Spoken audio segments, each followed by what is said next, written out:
This episode of Historians of the Movies podcast is brought to you by you. Thank you to some of our amazing Patreon.com subscribers, Rod Fleck, Peggy Lane, and PJ Shapiro. If you would like to help produce the show, you can do so by visiting patreon.com/historians of the movies or by emailing hatmpodcast@gmail.com. Now ready for the show. Hey everybody, welcome back to Historians of the Movies podcast. I'm your host and creator, Jason Herbert, and every single week we are bringing you movies and the histories behind them. And this week, we're really doing that for you. We're talking about First Man, the movie about Neil Armstrong and his inward journey into outer space. And to do so, bringing on two amazing scholars. We're talking about Kevin Rusnak and also Jim Hansen. Jim is the man who actually wrote the book First Man. And we're going to talk today about Neil Armstrong's life, his legacy. We're going to talk about Jan, his wife, the relationships the astronauts had between themselves, and also the role of a historian in getting a movie made. We're going to have lots of insights about Ryan Gosling and Damien Chazelle and all the other stories from on set. So get ready. This is a really fun podcast. It lasts 2 hours long because we've got so many stories and anecdotes. It's hard to shake a stick at, but there's a lot here. So sit back and relax. First Man is next on Historians of the Movies podcast.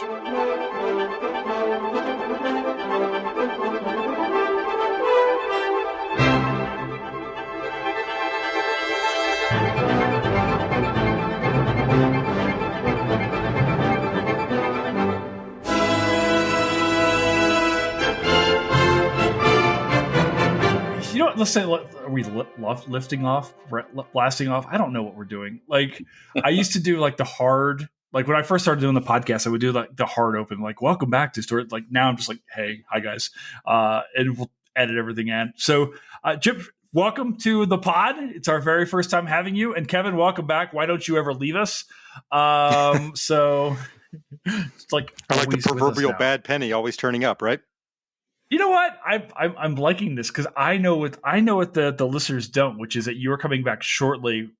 We've already recorded your second podcast with doing Space Camp, which you guys haven't been listening to thus far. Is Kevin saying that I was grilling him hard during that film? That's nonsense, sir.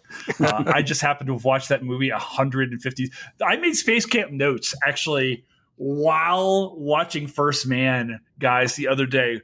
When they're talking about, the multi-axis trainer. It's in both films. So right. I was very excited.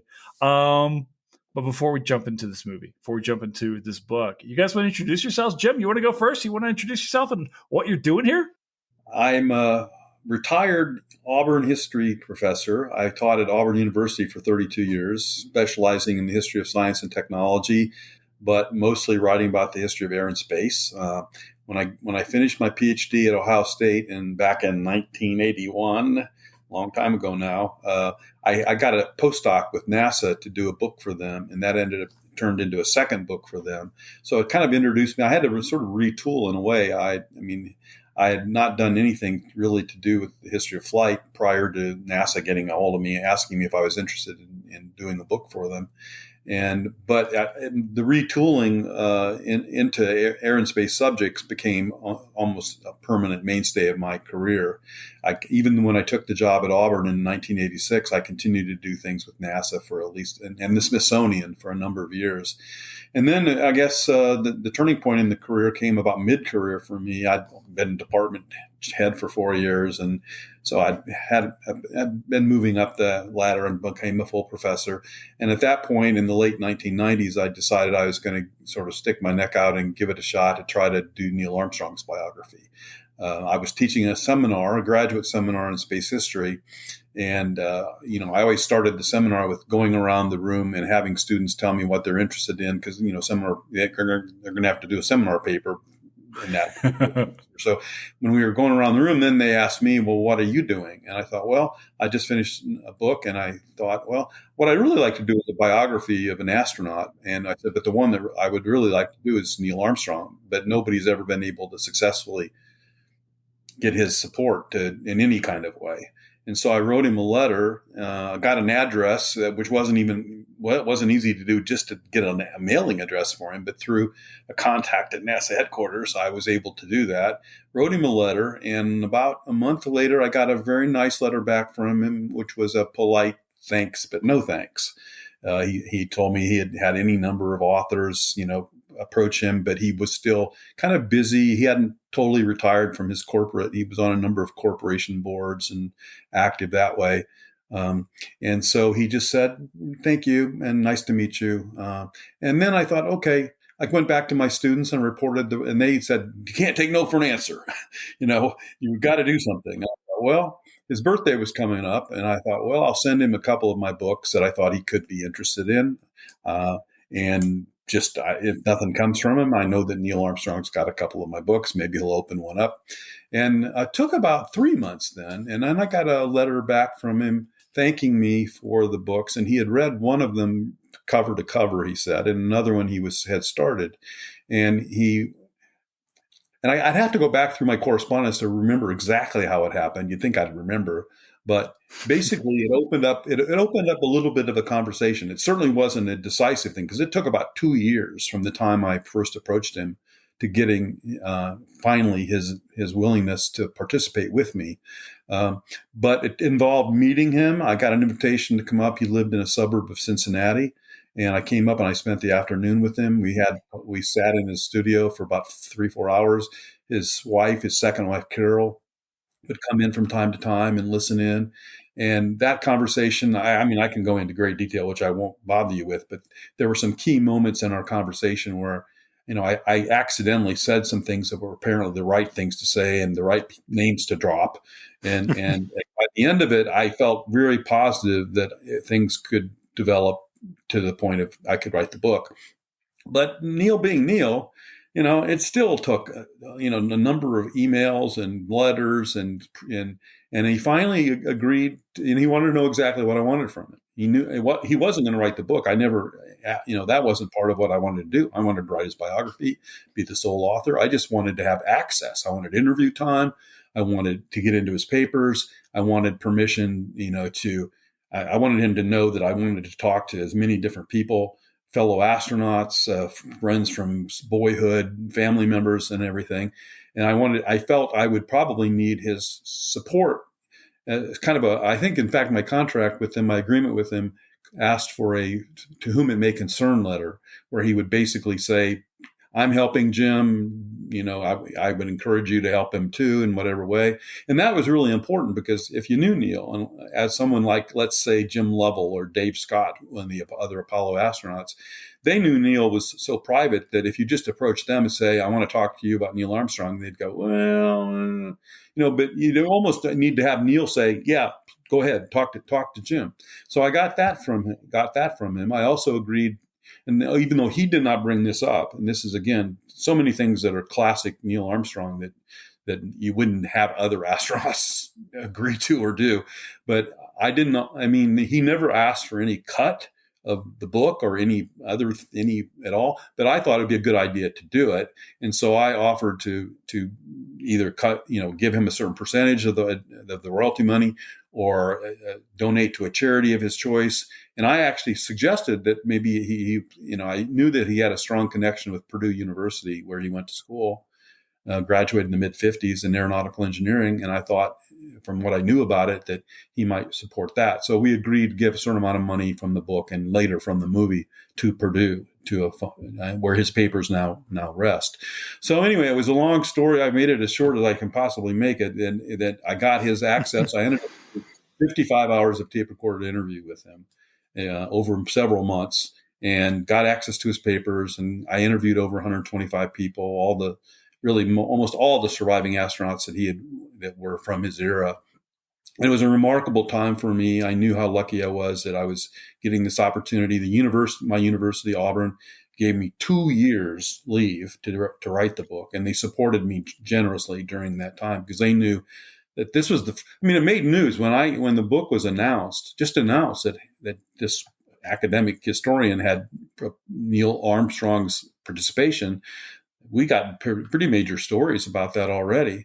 And that leads to a discussion of the film because one of we got a call from El Paso Studios in California, which is Clint Eastwood's production company, and Clint wanted to meet Neil and wanted to meet me because he was interested in doing a film, getting the rights to the book. I hadn't really started the book. I mean, I wrote the book in about 2 years. It took me 2 years to get Neil's approval, and it took me about 2 years to write a very large book. But I had, in my career up to that point, through the stuff I had done with NASA, the other books, I had written almost a lot. I'd written about the Mercury, Gemini, Apollo, the X-15, everything that he was in his life. I just had to plug him into the overall story. So anyway, Eastwood invited us out. The book had barely gotten started. We went out to California. He has his own golf course, a private golf club near on the Monterey Peninsula near Pebble Beach called Tehama. And we stayed overnight in Tehama, Neil and his wife Carol, myself and my wife Peggy, and we played a round of golf together. I'm a very avid golfer, and so is Neil, and so is Clint. And so as a result of that, that went pretty well. And Clint had Warner Brothers, El Paso, and then Warner Brothers to buy the rights, to purchase the rights to the book, which hadn't gotten a good start yet. So originally it was going to be a movie made by Eastwood. And again, as movie stories go, they can last for decades. And something happened. All I ever heard about Eastwood was that he thought that the Armstrong movie would be too much heavy lifting. Mel Paso told me that. And of course, I didn't quite understand. I understood what that meant, but I didn't understand how he could say that to us and then go on and make those two movies that he made about the Battle of Iwo Jima. He made two films. To me, he sounded like, and look, I watched both movies. That's pretty heavy lifting too. So, but for whatever reason, it didn't work out. And which meant that the book, which was published in 2005, got published while it was still under contract and the rights were still held by Warner Brothers. It was a production company called Temple Hill had been involved even at that level, at the earlier level, and they brought it to Universal, and Universal took it to Damien Chazelle, the director Damien Chazelle, who was just beginning. Was working on La La Land with Ryan Gosling, and Damien started talking with Gosling about playing Neil Armstrong before La La Land was even shot. And so it waited until La La Land got done, and then it took off. It took a while because the movie didn't come out until 2018. So there was a lot of waiting time, and so that's the basic story of how my book became the movie. And of course, I'll stop there about my own career. But once I had the First Man book out, which I'm glad to say did become a New York Times bestseller prior to becoming a movie, has been translated now into over 22 languages, which is thrilling, although I can only read a couple of them. But I moved on to other things too. I mean, I did a book on the Challenger accident. I did a book on the golf course. Golf architecture has always been kind of an avocation for me, and I wrote a book about Robert Trent Jones, the golf architect. I helped astronaut John Young, write his autobiography, so I was helping him with that. So I moved on to other things, but First Man, I suppose, is going to continue to be. It's kind of hard to beat doing a book on Neil Armstrong when no one else, So it is considered an authorized biography, but not really authorized in the sense that it sometimes suggests that the subject of the biography had a lot of control over what the subject matter was and how it was said. And I can say, which really speaks well of Neil.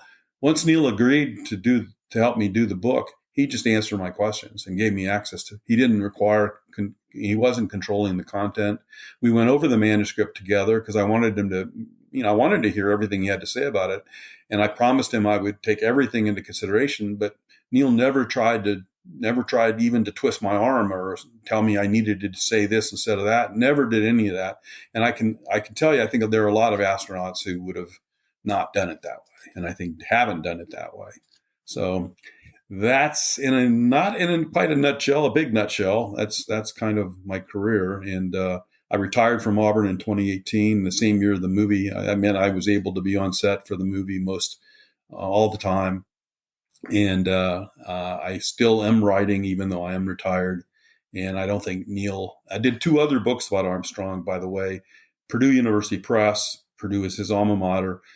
There were lots of letters that were written to Neil in the wake of Apollo 11 that were remarkable letters. I mean, from hundreds and thousands of people from all over the world that Neil kept and responded to in one way or another to most all of them, sometimes with standardized letters, but sometimes personal. And so I wrote 2 books called Dear Neil Armstrong and another one called The Reluctant Icon, which is a collection, my sampling of letters, which I divided into different themes. Like one chapter in one of the books is all the crazy people that think that the moon landing didn't happen, and how they expressed themselves and what Neil had to say to them. So those are I have kind of a trilogy of Neil Armstrong books now, with the main biography and then the 2 books that are letters to Neil Armstrong. The amazing thing here, Jim, is that you're talking about how difficult it was, to maybe get in front of Neil Armstrong. And maybe Kevin can kind of chime in here, because we see a lot of pop culture. We've seen the astronauts, these guys. We'll talk about the celebrity factor of a lot of these astronauts, certainly in that time. And Armstrong, somewhat amazingly, has never felt like a person we could get close to, maybe in the ways that maybe some of the other astronauts who maybe were less shy, or maybe even sought the spotlight more. Kevin, what are your thoughts? I mean, this idea, it's kind of surprising that it took until 2018 that we get a film devoted to Armstrong. Am I right? Or is he elsewhere in pop culture? Do we see him very often? Jim could probably say specifically where he might have popped up in pop culture, but, ever since I've been involved with aerospace history, Neil was who he was. He had that personality that was very different than most of the astronauts, certainly much different than what you'd see in like the movie The Right Stuff that we talked about a couple of months ago. That wasn't his personality at all, so I wouldn't say it was probably a conscious decision. That was just sort of innate to his personality, that he wasn't going to engage in that sort of thing in the same way that like a Wally Schirra might have, or, go out and write his own book early on like Buzz Aldrin did. That just wasn't his personality. He was a different type. He was very private. And so it was kind of taken for granted for those of us who would study the space program. I got into it in the 1990s, so somewhat later than Jim, at least in the in an academic sense. But everybody understood that that's how Neil operated, and so trying to get him to cooperate with something or to participate in the same way or to expect that same amount of information about him that you saw with the other astronauts was you just assume that it wasn't there and it wasn't going to be there. And I can speak to that directly from my experience. As I've told you before, back around the time Jim was starting to correspond with Neil, I was working at the NASA Johnson Space Center History Office with their oral history project. And after some number of years, we got Neil Armstrong to agree to do an interview with us. And that ended up lasting the better part of a day. And some of that discussion is probably better held offline. But in a really bizarre quirk, the week that he was scheduled to come do an interview with us, 9/11 happened. Literally, he was supposed to come several days later. And so that through, years worth of planning to get him to come in and sit and do this interview was disrupted by that. Of course, that, in the grand scheme of things, that's a very, very minor thing. But it was just this sort of, my point is, it was just a little bit of odd hurdle that, you wouldn't expect, but, trying to get this interview with him. But then he had committed to it. So he was willing to see that through. And, he had his, kind of ideas for what that should be in his structure. I mean, he was very clear with us. He didn't want to go do a public affairs style interview. He wanted to actually dive into some topics of, in a technical sense, to be different than the typical astronaut sort of interview. And, the process was a little bit atypical for us, but we ended up doing that interview. And they brought in now, who's a relatively well-known historian, Douglas Brinkley, to do that. Again, that's kind of a long story by itself, but at the time he didn't have quite the name that he did now. And so he and shoot, his name's escaping me. The author of Band of Brothers. Stephen Uh, Stephen Ambrose. Ambrose. Yes, Stephen Ambrose, right. He was supposed to be the primary interviewer, and he brought Douglas Brinkley with him. And so the two of them basically did the interview with Brinkley, kind of doing the heavy lifting, to borrow Jim's term. I was lucky enough that being the Ohio kid, they threw me in the room to run the tape recorder, so I got to sit there with Neil all day long.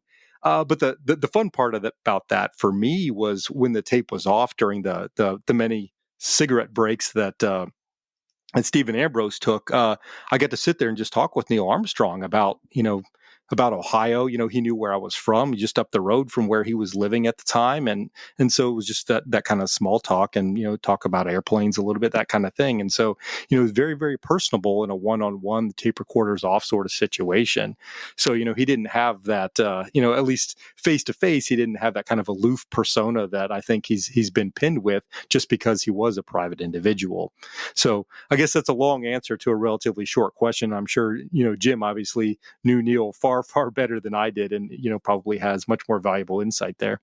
Well, one thing I could say, I knew about the Ambrose Brinkley interview early on, and of course I got a transcript of it, probably from NASA, maybe from you, and paid a lot of attention to it. But I was so fortunate because if you were lucky enough, and very few were, to have private time with Neil. Say he gave you 2 hours. I don't know how much time. I assume he gave you 2 or maybe 3 maximum hours for that interview. You can't stray from the main subjects very far. I mean, right. Whereas, I probably talked to him 30 hours before I ever mentioned the moon landing. 30 hours. It was all about his boyhood, his family, his college career at Purdue, his Navy career at 78 combat missions during the Korean conflict, his becoming a test pilot out at Edwards for the NACA that became NASA, the X-15 flights. No one had been that lucky. Nobody. If you got Neil, you had to. Who was not going to talk about the moon landing?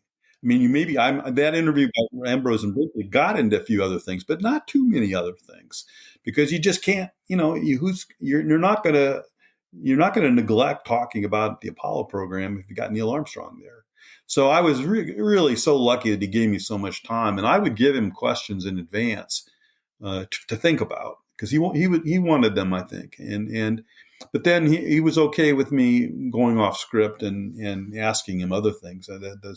But I wanted to have, because what he actually researched a number of the questions. He had papers he had some of his papers in his house down in the basement, and he had a bunch of his papers in an office building in downtown Lebanon, Ohio, which was near where he was living on the farm with his family. And so he would sometimes, based on the questions I sent him, he would go back into those boxes of things, and he would pull out different folders. And then when I was talking to him, if he would rely on going back and refreshing his memory, because he seemed very concerned that doing oral history was problematic, especially for him, because he said his memory wasn't that good. Well, it depended on what you're asking about. If you're asking, you could ask him about orbital mechanics, and he'd give you, a 2-hour lecture. But if you asked him what he thought of Buzz Aldrin, he might have 1 or 2 sentences to share with you. So he could have selective memory, I think. But so I knew how lucky I was, and I would usually stay in the Cincinnati area with him for 3 or 4 days at a time. And then I'd go off and do my other interviews or other research. I had National Archives, lots of different places. And then I would, get back with him 3 or 4 months after that. And so that took place over about a year and a half or so. But I think I have thought from time to time, what if I am writing a biography of someone who's still living is very different than writing a biography of someone who's deceased. I think I pulled some punches. I tried to get him to talk about just about everything, but if I knew if it didn't seem he wanted to talk about something, there was a limit to how far I would push him, Sure.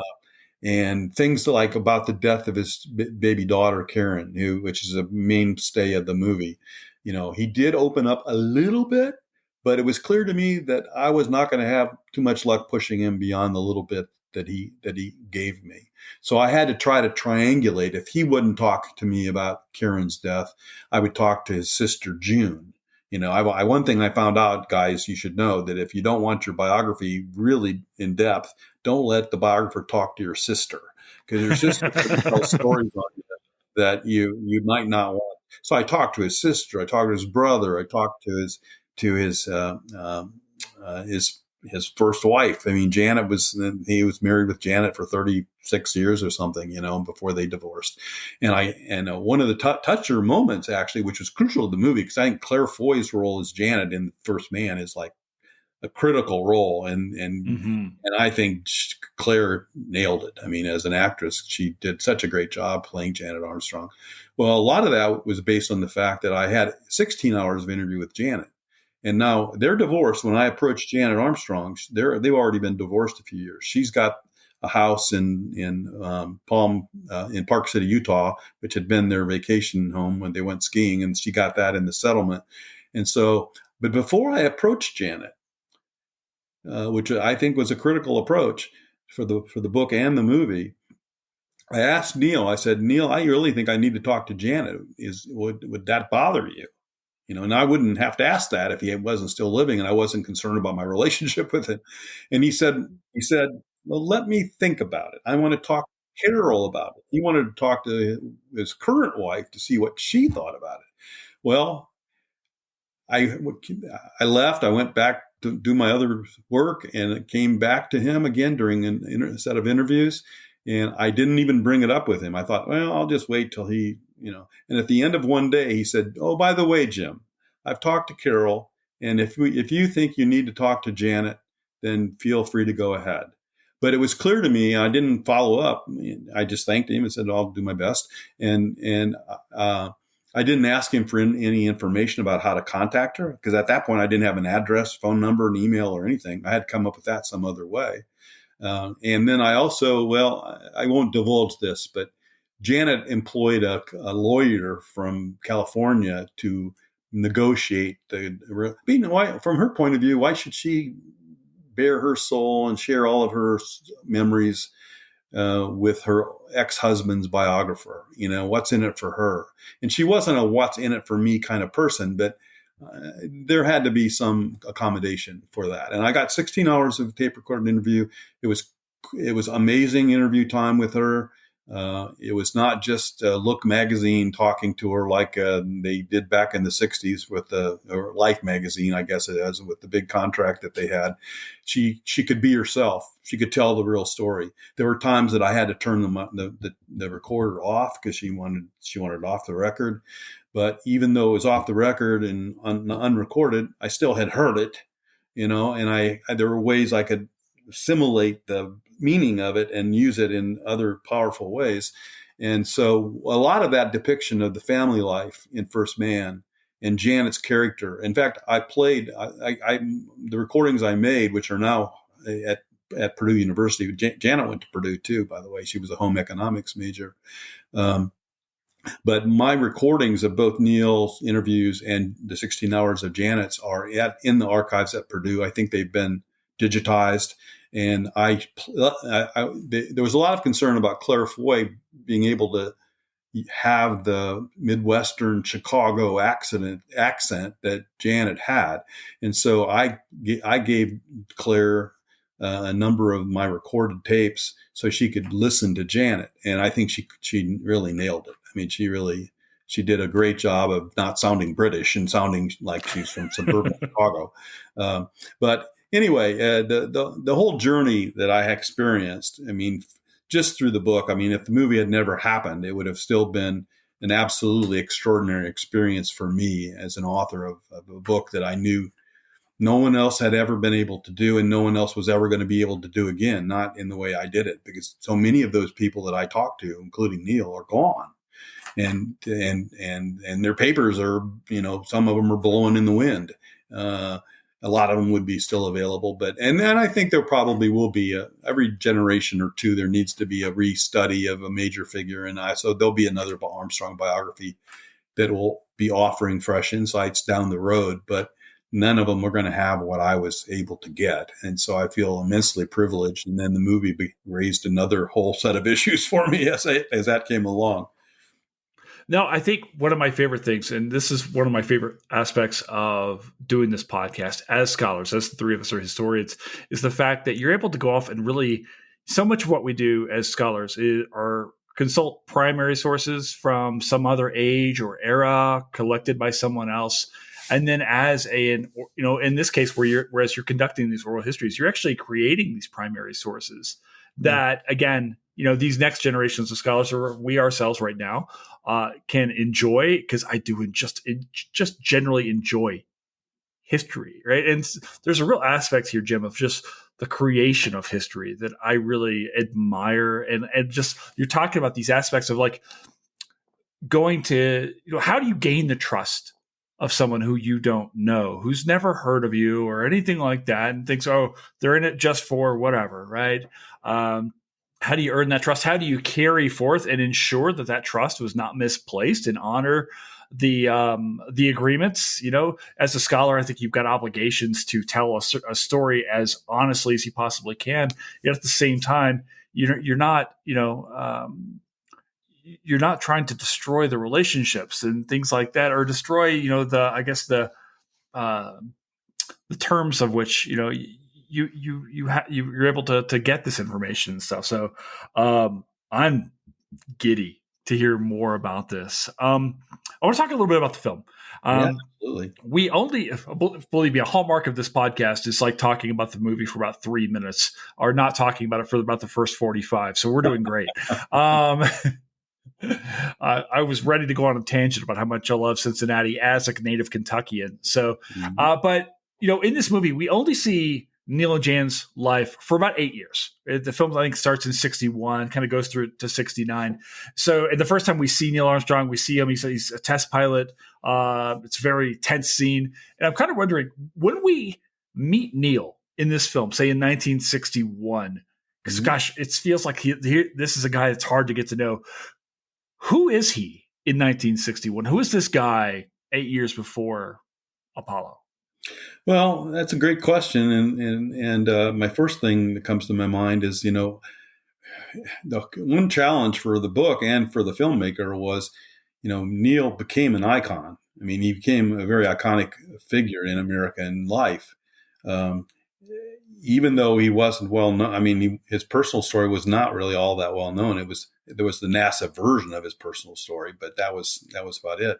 What I wanted to do in the book, and what Chazelle wanted to do in the movie, was let's see the man. Let's see who the man was. Not, now they're not that they're. It's impossible, as I found, to remove the iconography around somebody like this when there's so much of it wrapped into him or projected onto him. But we meet him in late 61. We meet him up in the X-15 flying. But the key thing for the storyline in the movie was we were meeting him at a very difficult time in his life, because his little beloved daughter, Karen, who he calls Muffy, has been diagnosed with really a terminal cancer, a glioma of the pons, a malignant brain tumor. And she's going through some really rugged treatment, including the attempt at cobalt treatments, which was very tough on the little girl had learned to walk.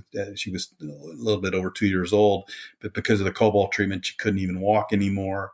And here he is flying this machine up to the very edge of the atmosphere, in one of the most dangerous, and radically designed experimental aircraft ever, the X-15, the rocket-powered airplane, and he's doing it at a time when the daughter is very badly ill and is within weeks of dying, and so that opens up the story in a way. I mean, it shows him as in his profession. It shows him as a pilot on the very edge of things. He gets a glimpse of space. In that scene when the X-15 gets up to its highest altitude, but he comes back and there's an incident in the flight that we tried to do as accurately as possible. There was some ballooning. At one point, the X-15 is like bouncing off the atmosphere, and he's got to get it back down, and he barely is able to get it back down. And we tried as best we could to make everything. We had a lot of former X-15 pilots helping us make sure we did it right and explained it right. But he comes back down, and the very next scene you see is they're inside of a hospital setting where she's in the cobalt machine. And then she dies shortly thereafter. So what the movie is setting up is a specific period of his life, which was the most intensely emotional and distressing period that any person could go through. And what people didn't really, what I tried to do in the book, and what the movie does, I think, even better, is that starting with the death and actually in the book you back it up before that. I mean, Neil had experienced the death of pilots and friends going back to his teenage years, and in combat in Korea, he lost a couple of guys that he was really, really close to. So the movie doesn't even touch those tragedies, those losses. But what the movie then does is track a succession of really tough losses and high risk things that happened. That involved the death of Muffy, which motivates him. When the book explores this, he has other problems flying in the period after Muffy's death. There's like one period of his life where he's, his professional test pilot life, where he's encountering some difficulties that I associate with the period of after Muffy's death. Then he decides, well, he needs a new start somewhere, and he sees this ad for Project Gemini, and he gets involved and puts his name in, but he's not sure he wants to put his name in. The one thing that the movie does cover this briefly, but it might have been missed by most of the audience, is that he waited till the very last minute to send his application in, and in fact his application for astronaut selection missed the deadline, and only because there was a guy on the committee in Houston, Dick Day, who was in charge as kind of the secretary for the selection committee. Dick Day had worked out at Edwards with Neil and knew Neil was a great pilot. Probably didn't even know about the death of Muffy, because a lot of that was such a private thing. I mean, Neil didn't share that. Janet shared it with some friends, but when his application comes in late, Dick Day just sort of slides it in the pile of applications, so it gets considered. So it shows the ambivalence on Neil's part that, even that he was after a new start, he wasn't sure he wanted to end his life as a test pilot. And so you've got that happening as a motivation for him moving to NASA, having this new life. Jim, if I can interrupt you just for a second there, just to kind of emphasize that part a little bit. You're talking about this tragedy that Neil goes through, and he needs a fresh start somewhere. So what does he do? He applies for literally the most elite fraternity in the world. I'm going to go become an astronaut. I'm going to go join this cadre of men who are perhaps the most famous Americans in the world. But for him, that's a change of scenery. So that's just kind of a striking decision. And like you say, he's even ambivalent about it. Whereas how many test pilots are like, that's, I want to do this above all things. And Neil's like, well, here's a good change of scenery for me. So, that just really speaks to his kind of mindset there in just a very dramatic way that, you see that in the movie, but I just wanted to call that out because to me, that's just a really striking. No, that's a good insight, Kevin. I guess I was just to quickly move through the storyline that you all know, that people who watch the movie have known. And that is that, when he becomes a good friend of Elliot C. Well, what happens to Elliot C? He has the accident coming into St. Louis, and he's killed, in the flight. So one of Neil's great friends and then there's the Apollo fire. Ed White lives next door. In the movie, he lives across the street because the movie people weren't able to get the lot that they wanted to have them side by side. So they found a house that'd work across the street. But there's the Apollo fire, so he loses Ed, and of course Gus Grissom and Roger Chaffee as well. Then he almost dies himself in the Gemini 8 mission. Easily Scott and him could have not come back from that flight if they hadn't been quick to react and get that thruster turned off or turn the other one on to cancel it out. Then there was the LLTV accident where he within a fraction of a second, if he'd been later in ejecting, he probably would have been killed in that crash. And then you've got the dangers of Apollo 11. I mean, he goes through a whole succession of there in just the 8 years that you've mentioned earlier, Jason, that he goes through loss, high risk, and the movie tries to portray that and the effects that has on him, which means a lot for how Neil's depicted. Now, one criticism of the movie from some people that knew Neil was that Neil comes across as kind of morose and always depressed and not smiling and all this kind of stuff. When they say, well, I knew Neil in later years and he could be the life of the party. He was very, very, very lighthearted. Well, not during this period of time he wasn't. I mean, just because he might have been that way in 1995 or something at a cocktail party, doesn't necessarily mean he's we're tracing something that is highly intensely personal, and a lot of people don't even know that he's gone through a lot of this stuff. Even fellow astronauts don't know that Karen even existed because it was never discussed. And so, what the movie tries to do is show how much of a cost this moon landing program was, and to personify it in the one person who maybe most deserves it to be personified. Not that other astronauts didn't. I mean, they went through other things too. I mean, the White family, what they went through, what the Grissom family went through, what the Chaffee family went through. It was everybody. There were lots of deaths and things that were losses, that sacrifices to get this moon landing done. But we focus it on Neil, and even to counter some of the criticism of Neil being too depressing in the movie.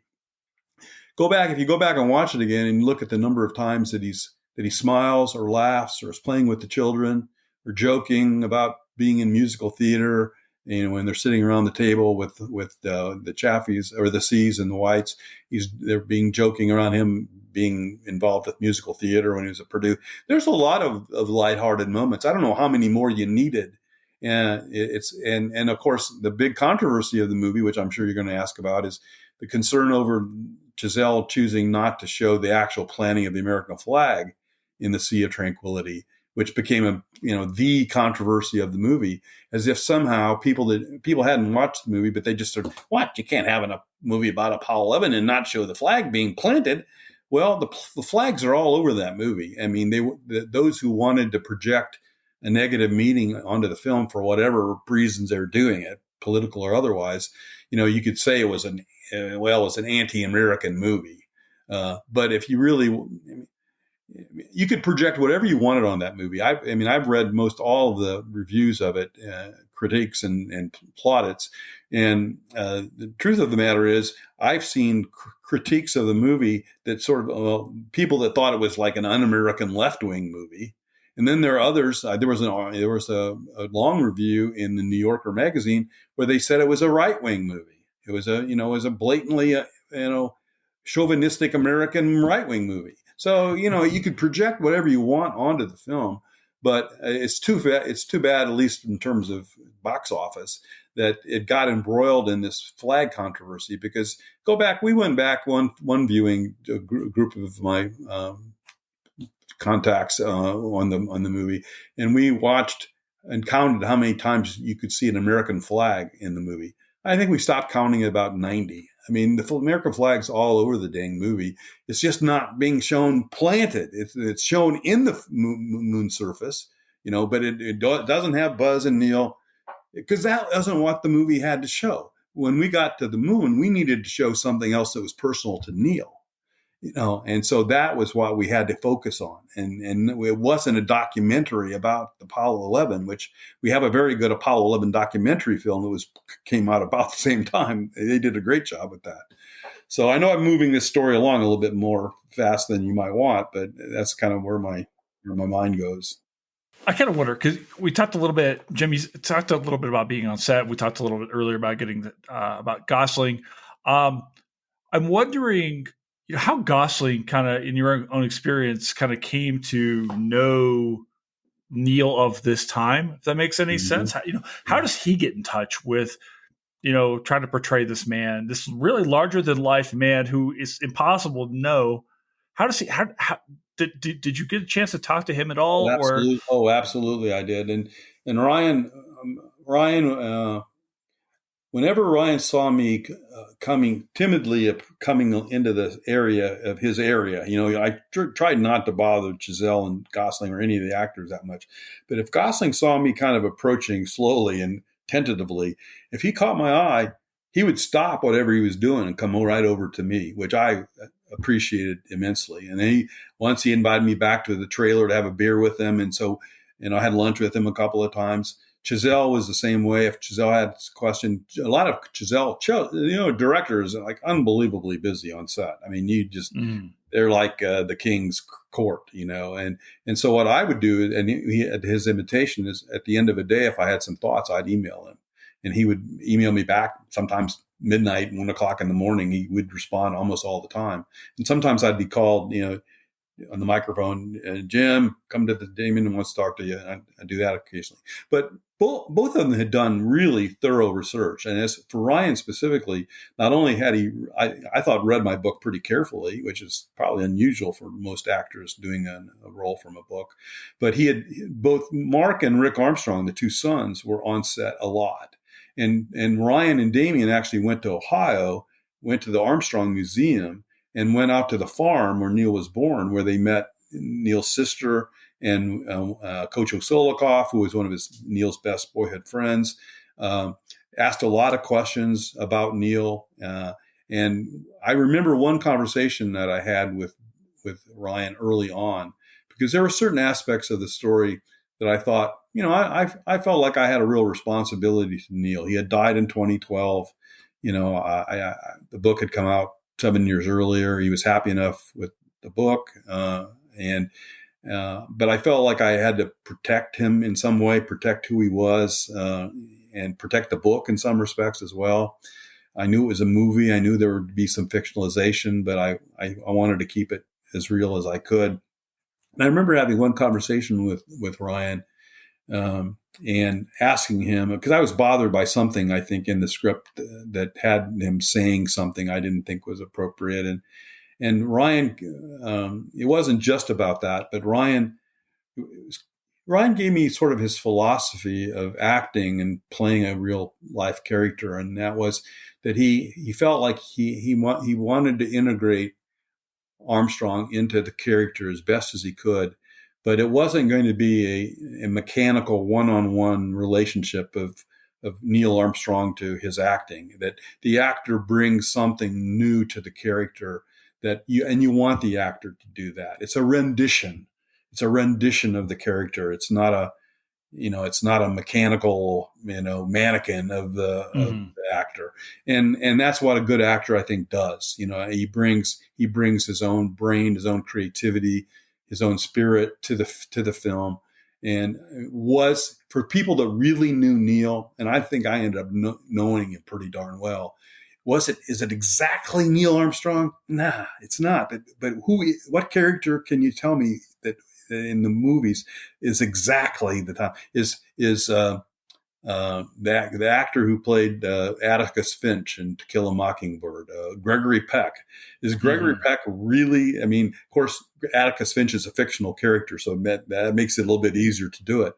But it really bothered me when people would write me afterwards and say, I knew Neil, and that wasn't Neil Armstrong. Well, no, it wasn't.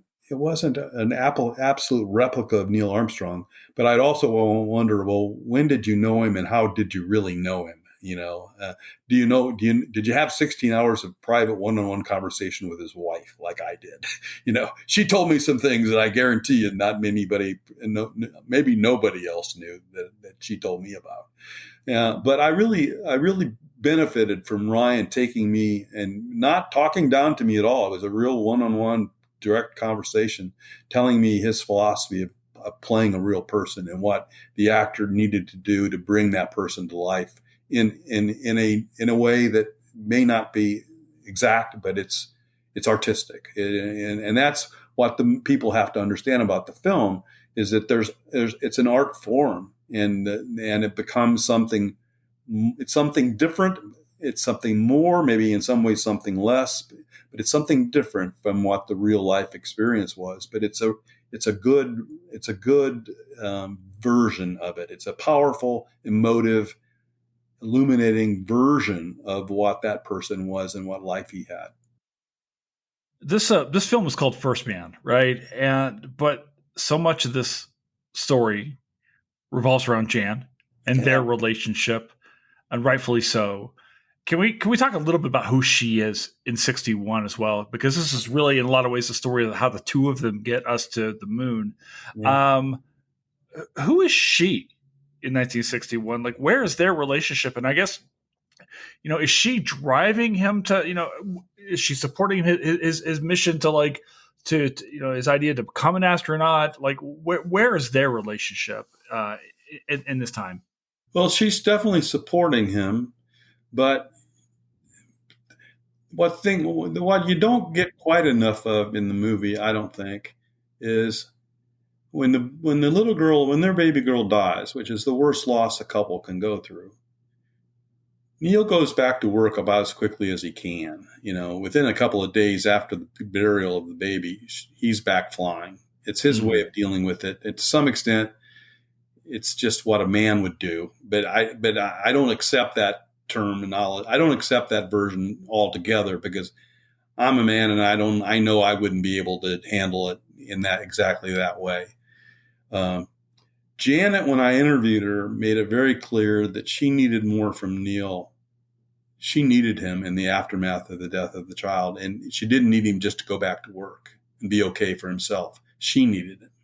The family needed him. Ricky, with the first child, was born, and Mark would come later.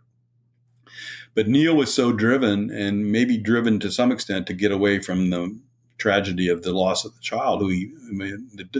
His sister June told me that Neil's love for the daughter was so amazing. I mean, not that he didn't love his boys, but the special relationship in the father and the daughter was really something to behold. But Janet made it clear to me in my interview time with her that, they had another child. They stayed married for many, many years. But one of the feelings I had after listening to her talk to me for 16 hours was, how did this marriage last so long? And that's an insight that I guarantee you, I know from firsthand conversations with some of his best closest friends of astronauts, Dave Scott, Lovell, Gene Cernan. They never had any idea that the marriage was in any way, dysfunctional. But that's exactly the word Janet used with me, that the marriage was dysfunctional. And she was bothered by the fact that she knew that he becomes an astronaut. She's going to be the good wife. She's raising two babies, two baby sons. She's going to work through it. She's going to do her best. She's going to be supportive. But she couldn't. In the end, she divorces Neil. She divorces him after many more years of marriage than a biographer would really expect to have happened, because she said she just couldn't be Neil Armstrong's wife anymore, that he wouldn't engage. If she wanted to talk to him about something, he may not want to talk to her at all about it. It's kind of the scene, although a lot of the scene is manufactured near the end of the movie when he's packing up to go to the launch pad to get ready to go on the moon trip. And she's trying to interact with him and get him to talk to the boys. And that's something that came right out of my interview with him. She told me that she was insistent that he sit the boys down and address their issues, address their questions, and tell them he might not come back. And actually, what she told me, my take on it is the movie. I mean, if you remember that scene, it's a pretty dramatic movie scene. She knocks the briefcase off the table. She uses a curse word, and some people say, "Oh, that seems too extreme." Well, I could tell you from the time I spent with her, I think it was less extreme than what it probably really was. I mean, so I don't think that was really overdone. And the boys, Rick and Mark, they didn't have any quarrels with that. I mean, they realized there was some fictionalization in that particular episode of the movie. But anyway, so Janet was someone who, was the good. You have to understand the generation. I mean, here she's, they marry in the mid 50s. They're raising their family in the 60s and 70s. Her husband, his first, this professional pilot and a government person, an astronaut. Then he becomes first man on the moon. And I think she's always hoping that things are going to change. That once he gets out of the astronaut corps, he takes this job at the University of Cincinnati, which is what he does. They have moved to this farm. They're going to get away from it all. It's going to be better. And then when the boys finally leave high school and they're going to college, then it's going to get better when it's empty nesters. And she eventually realizes it's not going to change. I mean, she loves him still, but she just doesn't want that life anymore. And I'll add one other thing, which is, I think, very insightful. When I tell the audiences this, they can't believe it's true, but they married in a very unusual way. They never dated. They never dated before they got married. Neil met her at Purdue. Neil had come back from 2 years in Korea. So he came back. He was an older guy. He was very mature, even for the age that he was very mature. She was very popular. She dated a lot of guys. She's a very good looking woman. She had been at Purdue. Neil's brother Dean actually knew her before Neil knew her. Neil got a crush on her and was too afraid to ask her out. He made some approaches, but then when he got his government job out of college, he got a job with the National Advisory Committee for Aeronautics, NACA, as a test pilot. He first went up to Lewis Laboratory in Cleveland, which becomes the John Glenn Research Center. And he flies for a few months there. And then he gets a chance to go out to Edwards, the NACA facility there, to fly. And he knows he's going to be flying a lot of different experimental airplanes, eventually the X-15. So he knows he's going to got this government job. And so he drives his car from Ohio. Janet, during the summer, she's a swimming instructor at a camp in central Wisconsin. So he goes up to Wisconsin, asks her to marry him out of the blue. She doesn't even know he's coming. He arrives, and she says, okay. She decides she'll marry him. They hadn't really dated, but she knew he had a government job. He was getting a mileage allowance and a food allowance to go across the country. He promised her that he had a cabin that he was going to rent and out on the Mojave Desert. And she thought, well, he's mature. He's got a government job. He's unlike all the other boys I've dated. So I'll give it a shot. So when they marry each other, they don't really even know each other that well. Wow. I mean, they're really almost strangers. And then, then they have their romance. I'm not suggesting they didn't have that, but then very early on within the first 5 years of their marriage, their baby daughter gets brain cancer and she dies. And then Neil's, and so it's just a really interesting type of marriage. And I think the movie does a pretty good job of at least subtext. Some of this is subtext, but I don't think the movie ever really advances that as far as the book does, or as far as they could have done legitimately, because the marriage, as I said, Janet used the word dysfunctional, and some of the stuff she told me off, people would not believe, and not that it's that negative. It isn't. I mean, Neil wasn't abusive or anything like that, but there were things about him that you wouldn't expect any woman to put up with for too long. And the movie doesn't really depict that very well. Yeah, well, that gets down to the idea that even our heroes are human. Oh yeah, absolutely. Warts and all. Kevin, maybe we can talk a little bit about Gemini before we move on to Apollo, because Gemini is such an important aspect to this. I'm a sucker for training scenes in anything, whether it's Rocky or this film. And, then you start seeing all these guys show up. I want to talk about Corey Stoll as Buzz Aldrin, because Corey Stoll as anybody in a film he's one of the, in my mind, one of the most magnetic, amazing actors, period. And Aldrin does not come off looking great in this film at all. But before we get into that, can we talk a little bit about what's Gemini, and why is Gemini important to the Apollo story? How does all this stuff, for someone who doesn't know how these pieces fit together, how does this work? Yeah, so Gemini was that middle program, and I'm going to give the filmmakers credit, because everybody in the film actually calls it Gemini, not Gemini. Right. I was like, what? Earlier tonight. Yeah, Gemini. That's right.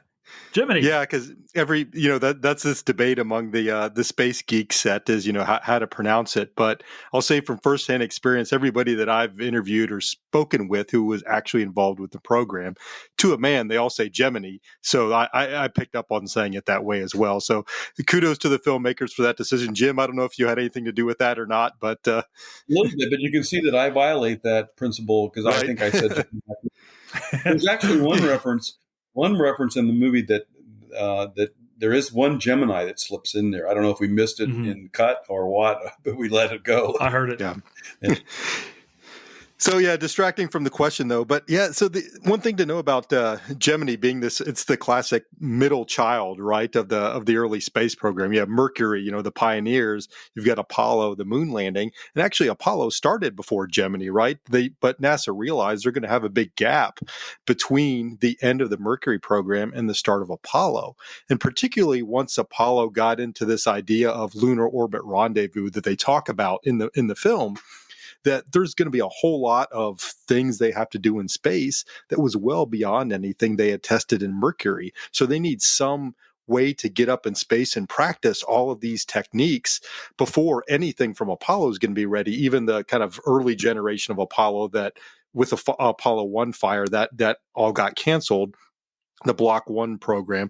So they created Gemini to be this kind of gap filler where, okay, we're going to practice working in space. And one of the people who worked on it had told me that Gemini wasn't really that important for the engineering side of things. It wasn't like, hey, we're learning how to build hardware. It was critical for operations, the flight controllers, the astronauts, to learn how to work in space. And that's really the value for the Gemini program.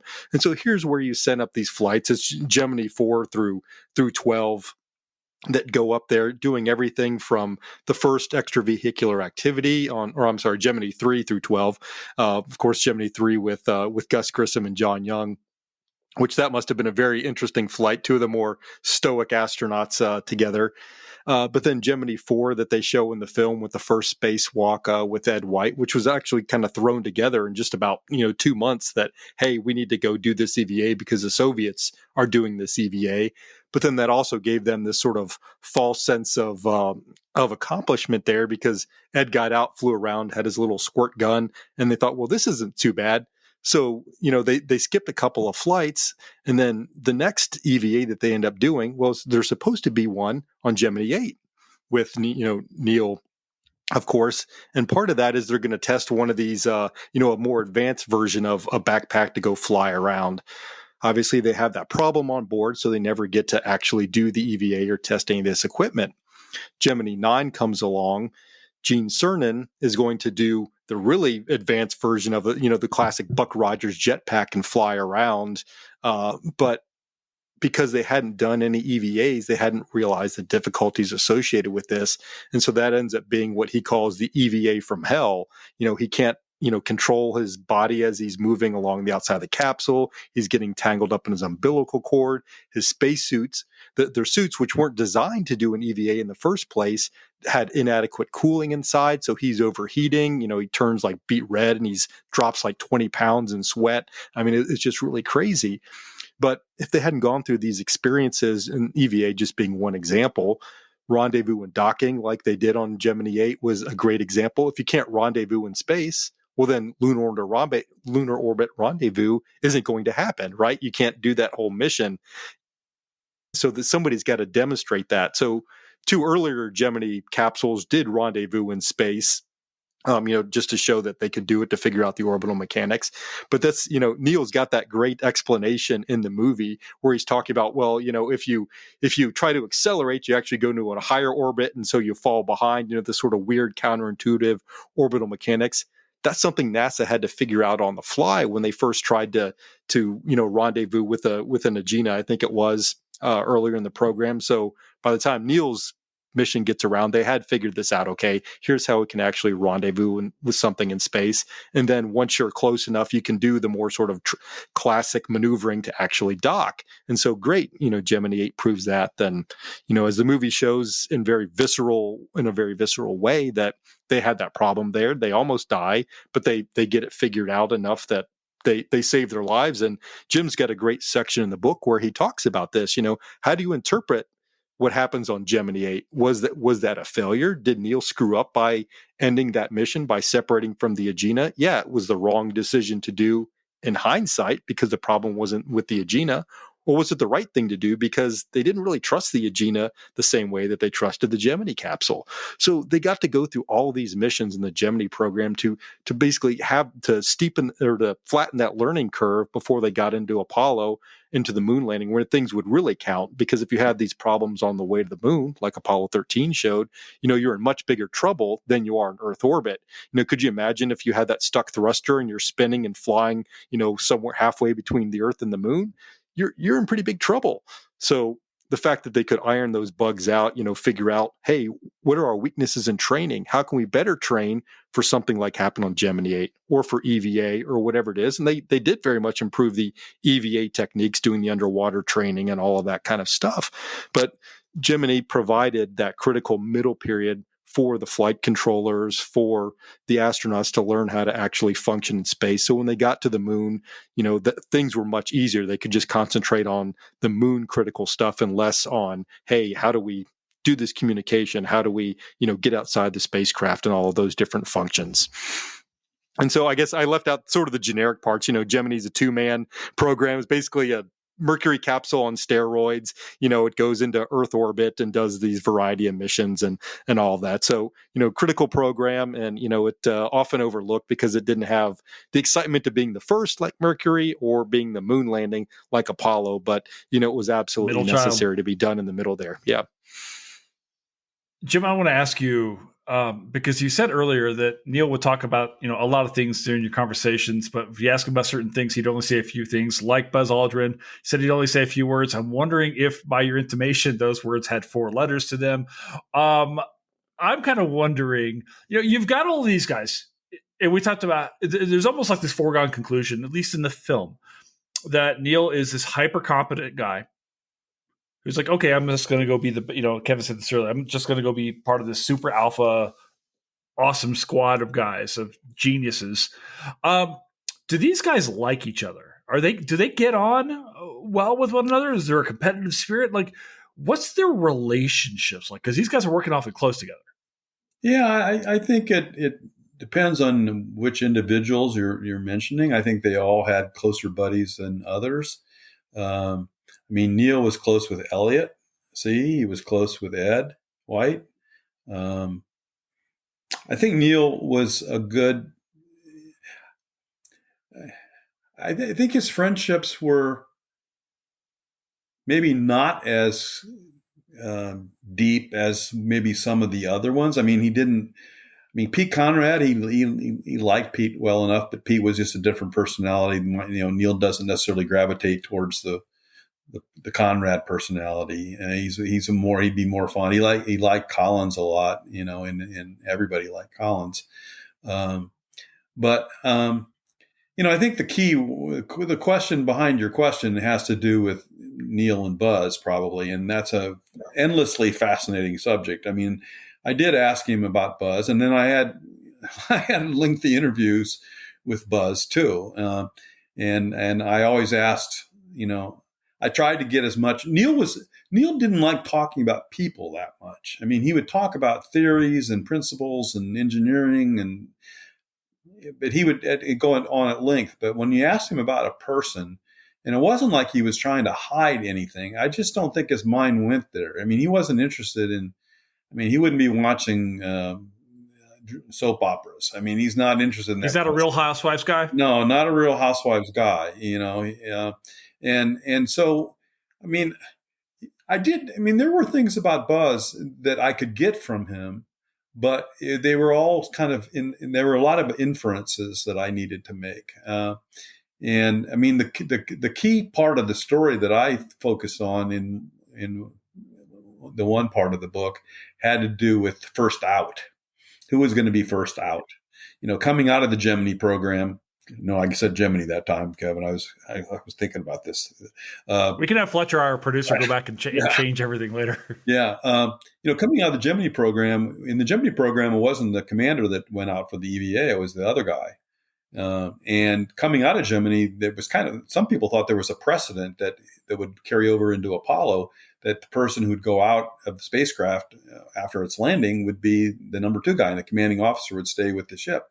Well, it was a big difference between being the commanding officer of a Gemini spacecraft that's still in orbit and a lunar module that has landed and is sitting still on the lunar surface.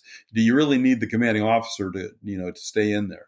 So they basically rethought it. I mean, when the time came, and there are all kinds of stories that go with this issue. I mean, one thing that became kind of the NASA PR position was that the commanding officer had to go out first because of the way the hatch was designed, that the hatch opened in a certain way that it would be inconvenient for the lunar module pilot, Aldrin, to go out first. It was easier for the commander to go out first. And so based on those simulations of the movements inside this tiny little lunar, which the walls were so thin a pencil could go through. You didn't want to have a bunch of messing around. That it had to be and that's what NASA came out with to explain why Armstrong would be the first out and not Aldrin. Aldrin wasn't totally happy with that. There's a lot of stories about Aldrin wondering why the decision was made the way that it was. Aldrin's father coming to NASA, and he was kind of an executive with Shell Oil, and he had connections, and he wondered why his son wasn't going to be the first out. Neil was so quiet. Buzz made the argument, well, Neil's not going to be able to verbalize the experience as well as I'm going to be able to do it. So there was part of that. But the key for me became when I interviewed Christopher Kraft, the head of Mission Control. Kraft, there was a meeting between Kraft, George Lowe, and Deke Slayton. A conversation. It wasn't a formal meeting. It was a conversation that the three of them had, and it had to do with this issue because the newspapers and magazines, everybody was asking, well, who's going to be first out? Once the Apollo 11 crew was named in January of 1969, then, well, okay, Armstrong's commander, but who's going to go out first? I mean, we've heard that there's this precedent in Gemini. Is it going to be Buzz? Is it going to be Neil? So NASA was under a little bit of pressure to sort of make it clear why it was going to be. And so there was a conversation between these three guys about who was going to be first out. And the consensus was, long story short, was that Neil was another Lindbergh type. He was the calm, collected, stoic, he doesn't get flustered easily. He's going to be able to handle the press without saying too much. He's not going to go off half-cocked saying things that aren't relevant. Buzz, on the other hand, might. They knew him well enough to know that he might. And they said, and in this agreement, the private agreement, it's got to be Armstrong. We can't put Buzz in that role because whoever does this is going to be a world historical figure, is going to be this icon for the ages. And Armstrong's the perfect guy for that, and Buzz just isn't. And so that was the decision that was made that really ruled the day. But what can you do? You don't go out to the press. Kraft doesn't have a press conference and say, well, we made a decision. It's going to be Armstrong because we can't trust Buzz to do it. You can't right. say anything like that. So they go back to this ruse that it's about the inner dynamics of the lunar module cabin, which, I talked to every astronaut that I could about this once I figured some of this out. I remember talking to Alan Bean, who was Buzz Aldrin for Apollo 12, right? Okay. With Pete Conrad. And I said, what about this? And Bean, I can't remember exactly where, but it was something like, oh, that was just BS. If they wanted the lunar module pilot out first, it would have been no problem because when you're in the lunar module cabin, you don't have your spacesuit on yet. You don't have the backpack on. You don't have your gear to go on. If they wanted the command module pilot or the lunar module pilot out first, Buzz over on this side, they could just, before they gear up, they could just change places. That would be no problem. They could just change places, and then they could suit up, and then Buzz would be over there in the spot to go through that hatch easiest, but Neil would have to wait. So it was just I mean, why the press never figured that out, I don't know. Maybe somebody did. I didn't run across it, but that was NASA's double talk or its smokescreen to why it had to be. But it also made sense. I mean, it wasn't just because Armstrong was going to be the perfect icon. In some ways, he wasn't a perfect icon. He was just maybe better than Buzz would have been. But I mean, it made sense for the commander to go out first. I mean, it just did, given that the space, you don't need to be the machines shut off at that period of time. You don't really need a commanding officer making sure that everything's okay at the controls. But Buzz never really let this go. And I have evidence. There was in 1972, 3 years after Apollo 11, Buzz makes a special appointment with George Low. And the main purpose, I mean, the only purpose really of going to see Low was he wants to know why Neil went out first, why it wasn't him. Well, if Buzz really didn't care, which is kind of that's Buzz's line when he was been asked about this to people. He would say, well, I just wanted it cleared up. It wasn't that I was campaigning to be the first out. We were getting questions about it, and I just wanted it cleared up. So that's why I was raising questions about it and trying to get NASA to make a resolution of this back at the time. Well, if that was really true, then why in the heck is he making an appointment with George Low in 1972 to question the decision about who was going to be first out? I think it did bother Buzz. And just to put a finishing touch on the Neil-Buzz relationship, after the Apollo 11 mission came back and went through quarantine and so forth, they made the Giant Step tour around the world. I don't know, 48 countries in 60 days or whatever it was. Cover this in the book pretty quick. We don't have it in the movie, of course. It's beyond the scope of the movie. But they went to all over the place. They went to, and Neil did tell me a couple of stories. I mean, Buzz is very honest, and I respect him a lot for it. But Buzz had a little bit of a drinking problem that he's written about in his own memoir. So I'm not telling tales on him. But when they were in different capital cities around the world, there were always big celebrations and parties for the astronauts and everything. And Buzz a couple of times kind of was acting out. I mean, one night in Rome, he doesn't come home. He doesn't come back to the hotel the whole night. Of course, the wives are all back in the hotel, all the astronauts' wives. In the Congo, which was then the Congo, there's Miss Congo is doing a native dance with a bunch of other dancers. Buzz has had a little bit too much Congo drink in him, and he goes up to the Miss Congo and starts dancing and fondling her, and Neil has to call him aside a couple of times and tell him, that he's going to have to shape up or ship out. They'll make up an excuse and they'll send him back to the United States because he's embarrassing the United States of America. And Neil did tell me those stories about that. So Collins had the last word for me on Buzz. What Mike told me was that it's not that Buzz doesn't know right from wrong. He just doesn't know appropriate from inappropriate. And I experienced that myself. When I interviewed him, I picked him up at the airport in Albuquerque, New Mexico. And when I took him to his hotel, the next morning he had appointments late in the morning with some of the space industries. So he needed me there bright and early, 6:30 in the morning. I went there at 6:30 in the morning, and I won't divulge it all, but Buzz was just in his underwear for 2 hours while I interviewed him in the hotel room. And I can tell you, by then I knew Neil pretty well. There's no way in God's good earth that Neil Armstrong would ever be in his underwear when I visited him at his home to do an interview. No way, just no way. But Buzz, I had never met him. I talked to him on the phone. He's in his underwear, skimpy underwear for 2 hours in a hotel room with me in a suit coat and a tie and my laptop and my recording machines. It was pretty bizarre. So anyway, appropriate from inappropriate. That captures Buzz for me. Brilliant guy, no question. He's a Yeah, Jason. Yeah, if I can chime in first with an aside and then with a question for Jim. It's always been my contention that everything in aerospace history comes back to Dayton, and Buzz Aldrin's a good example. His his father, Edwin Aldrin Sr., was one of our guys.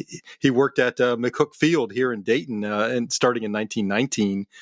He was a pilot there and also a member of the first class of what's now the Air Force Institute of Technology at Wright-Patt, and he was head of the curriculum there.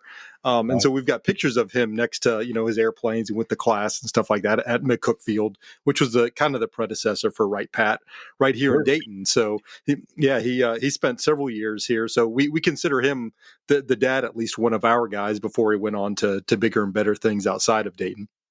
And the story with his father, the father-son relationship, is that Buzz never really, never quite cuts it for the father. I mean, I think Buzz finishes third in West Point class, and what his father says is, "Well, why didn't you finish first or second?" It's like that kind of thing. So Buzz was trying to satisfy a father that was very, very hard to satisfy. And so when he was going to be number two out, it's like he thought, well, he better be number one again because his father's not going to think highly enough of him. But so that father-son relationship is really, I think there should be a good biography of Buzz written. I mean, he's written books about himself, but that's not the same thing as writing a biography. And there are times I have considered writing a biography of Buzz, but it's just the pitfalls of that are too many for me at my age to try to handle. But we need a good independent biography of Buzz. So just to throw in my question there, which is related, but talking about Neil, do you think, Jim, if he had his preference with perfect hindsight, would you think he still would have chosen to be the guy on Apollo 11, or would he have been happier being, the commander of Apollo 12 or 14 or something like that, getting to the moon but not being thrust into the limelight for the rest of his life? Well, I think he would have. That's a question he would have engaged.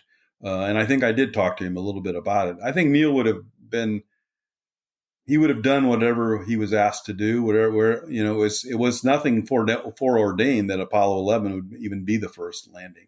And a lot of things had to happen, including the Apollo fire, for things to get mixed up and right. ordered the way they were. So Neil would have been happy with whatever he had and would have done his very best, whatever it was. And certainly in retrospect, after he flew Apollo 11, I mean, Scott flew Apollo 10 and Apollo 15, right? Dave Scott did. Do I have my numbers right? And Neil, but after Neil came back from the moon, they weren't going to let him go up again.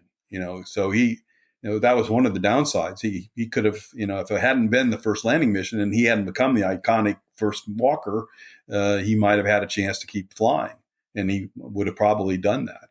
And he certainly didn't, he did not relish, he did not enjoy being first man. I mean, he didn't really like the title of the book when I told him what I wanted to use, because I said, I want to use it because it suggests not just the personal story, but the iconography of the story, which the second half of the book goes into in some detail. The movie doesn't do that. We don't really maybe need to, because everybody kind of has it in their head anyway. But, he tried his best to live a sane life afterwards. And in some ways he succeeded nicely, and in other ways not so nicely. I would think that any other person that went through it, maybe if they liked the celebrity, if they liked the limelight more, they might have enjoyed it more. They might have exploited it more. And Neil was never about to do that. He had a number of opportunities where he could have made a lot more money than he did by taking on advertising or becoming this or becoming that. And the fact that he wasn't the type to do that, I think it reinforces NASA's decision to make it him, But again, he wasn't. Once it was clear that he was the commanding officer and commander of the mission, and Buzz was the lunar module pilot, then it was the no-brainer for them that Neil needed to go out first. But it wasn't like a decision that they ever sat around and said, okay, we got these 15 good commanding officers that we could use, the different commanders for these missions. Now, which one? Let's pick one that would be the best to be first man. He never did that. And it would have been an interesting conversation, because they might have been, they would have maybe felt good about Lovell or someone else. Gus when Gus was still living. But yeah, I guess that's all I had to say about that. I hate to belabor the point here, but since we are talking about the lunar mission, and I've never spoken to anyone who's been on the moon, and Jim, you have, Yeah. Kevin, you have too, right? Like we don't really get a sense, like when we see the film, I think we're trying to take it in for the majesty of it and so forth. But I'm kind of wondering, did Armstrong share with you? Like, was he afraid when you opened this door? Like, you're about to step on an extraterrestrial body here. When you put your foot down, how does it feel? Yeah. What we've seen it on the TV. Yeah. I think they were prepared well enough by earlier programs, some of them robotic, like the Surveyor program, and they had a pretty good idea what the surface was going to be like. I think what scared them the most, I'm not sure fear is the right word or being scared, but I think they were worried about screwing up. They didn't want to mess anything Pressure. up. And I think he kind of felt like in Gemini 8, somehow, whether he shouldn't have believed this or not, and I don't think he should have, he kind of still feels like by putting those reentry control systems operational, that meant that they had to come down, that he kind of screwed up. He thought he maybe could think of a way that it wouldn't be a problem and they could continue and Dave could do his EVA and all that. And I think, his next flight was Apollo 11. And I think they're concerned about performance and just getting it done right. I mean, and for him, of course, the key was he's got to land it. I mean, I think the movie did a good job of dramatizing. The thing had been flown before. It had been flown in the lunar environment, and had been flown in the Earth environment. So, and there was confidence that the lunar module was a good machine and could fly, but they had never tried to land it before, and they found out that there were some issues. I mean, Neil ended up flying that thing a lot differently than they thought he was going to have to, and then the fuel issue was there. 2% ended up with 2% fuel, and that was a close call. They could have screwed up the landing, and Neil. I mean, not the buzz didn't help. He helped, but Neil was at the controls and he took it off automatic to manual and flew that thing like it hadn't been flown in space before. And so Neil, I mean, once Neil landed, I think it was such a big relief. Worrying about stepping out on the surface was probably not much of an issue for him. I mean, once he had the damn thing down, that was what he was really. Because if that thing crashes, and they're either killed or marooned. And there we come into the William Safire statements that factor into the movie. What happens? What do we tell the nation if they get killed or they get marooned or whatever? They may not try it again. I mean, you just don't know. I mean, what would have happened to the program? The Apollo fire almost killed the program. And if Gemini 8 had resulted in disaster, it could have killed the program. And if Buzz and Neil had not made it down safely, that could have killed the program. And so Neil had to land it, and it was all about the landing for him. And I in the book, I try to make a strong case that it's like, he was prepared for that through his naval aviator experience. Because what's the hardest part of a naval aviation flight? Getting on the carrier, getting back from the mission and landing on the damn carrier, and so he was accustomed to knowing that the very last thing he had to do in the flight was the most important. That's to get the thing down safely. So I don't think he was really too afraid of what was going to be. He was pretty sure there weren't going to be any moon men or anything to worry about, and that the surface of the moon was going to be solid enough. They were a bit surprised how they thought that the landing pods would be deeper down into the ground than they were. And since they weren't very deep, it meant that the jump from the step down to the surface was a little bit farther than they thought it was going to be, and he comments on that.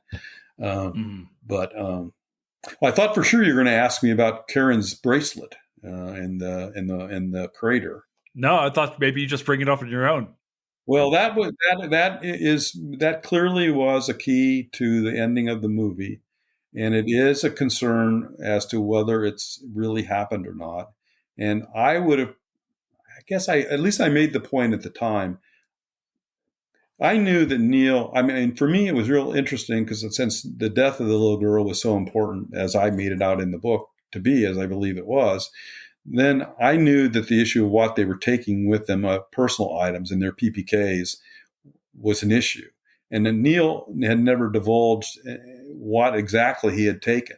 We knew some of the things he had taken, but I had this hunch that he had taken from just talking to him about the little girl. I had a hunch that maybe he had taken something. And I talked to Neil's sister, and she said something like, "Oh, I dearly hope he did." Like it really would have been, and I wouldn't be surprised if he did.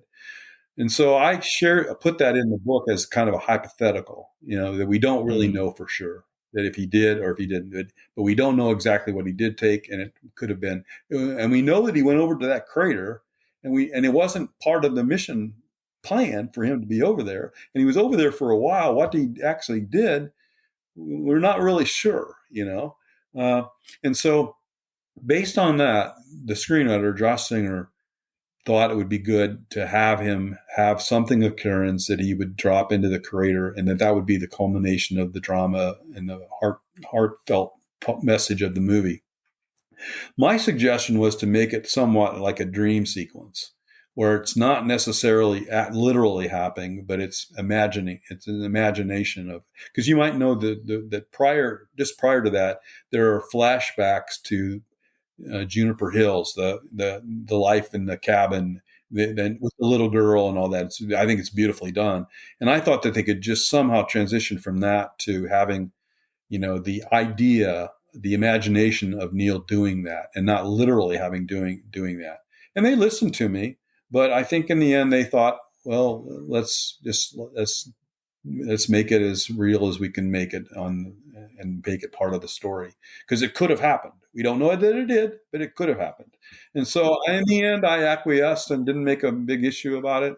And I think I will tell you, if I ever went to the moon, which is not going to happen, the first thing I would do at the Apollo 11 site is get down into the crater and look for the bracelet.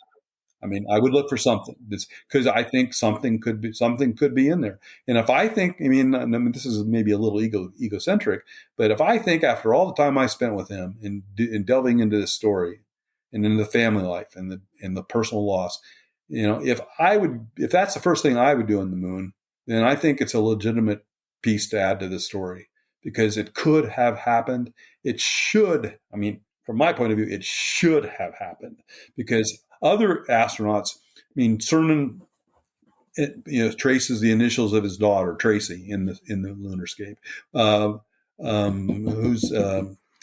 Charlie Duke leaves a picture, I think. Charlie right? Duke leaves a picture of his family.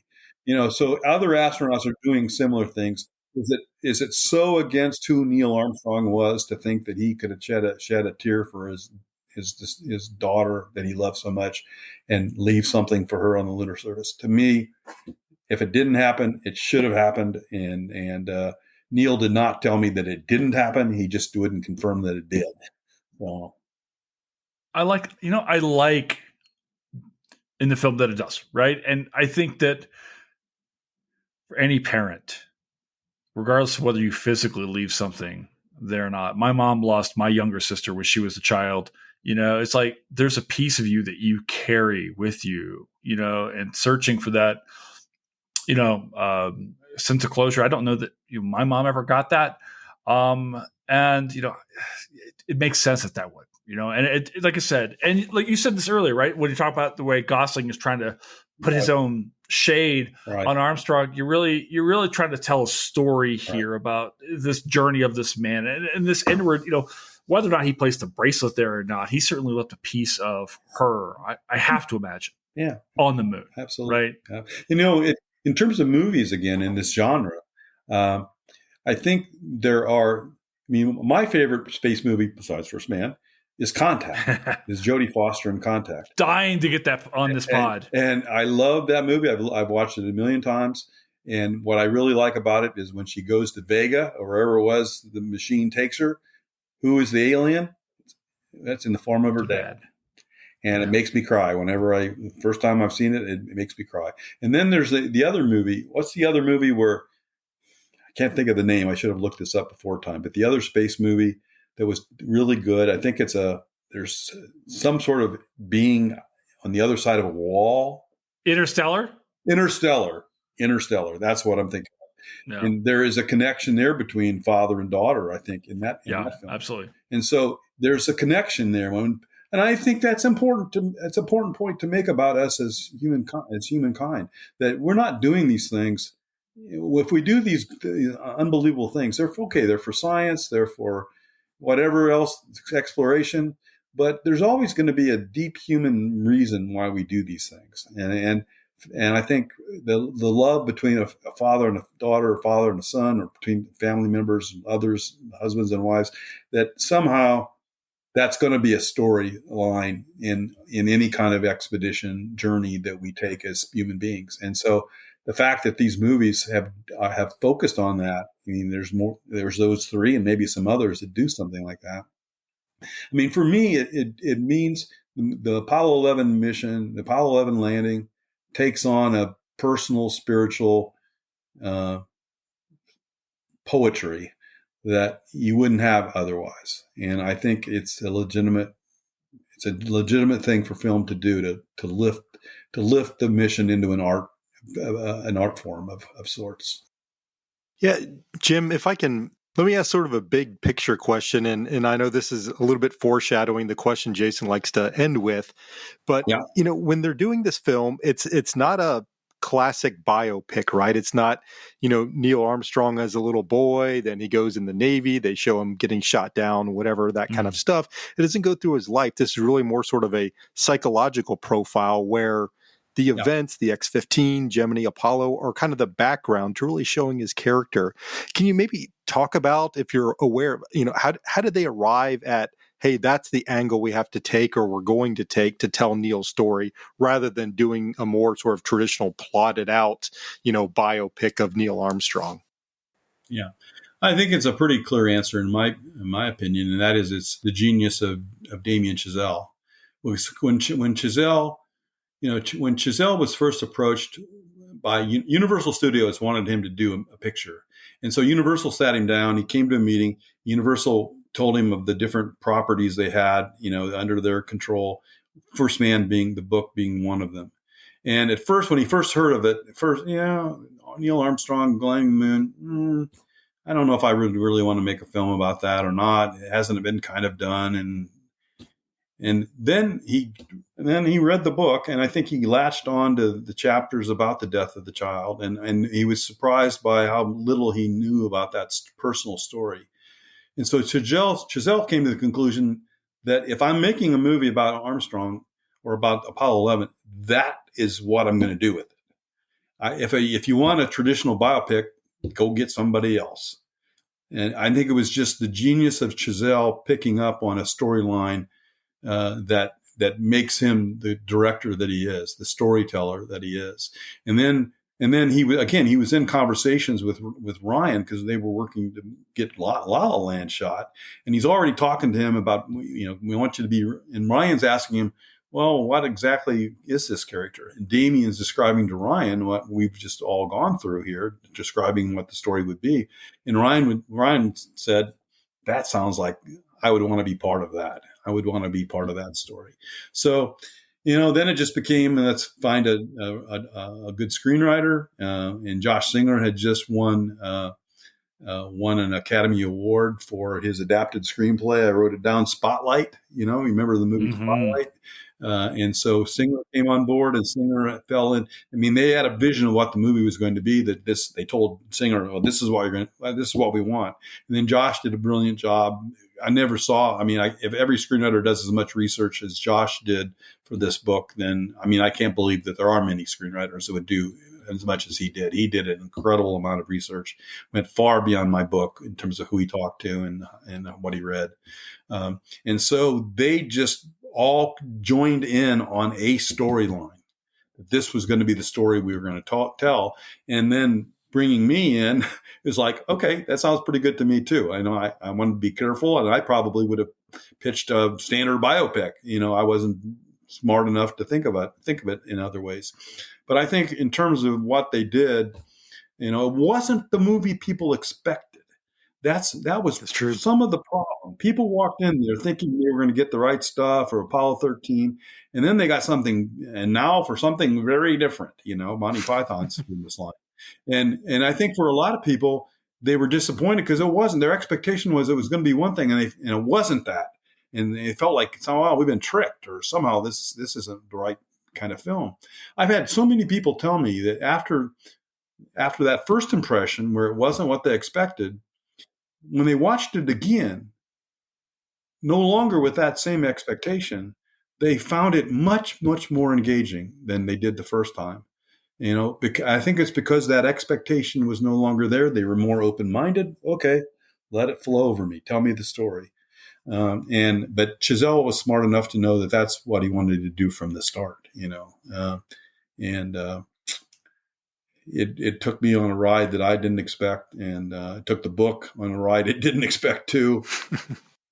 I think the movie now gets more critical praise than I think it did when it first came out. I mean, it's been called. I mean, I'm hyping it a bit, but it's honestly, people are calling it a masterpiece, and some people consider it the.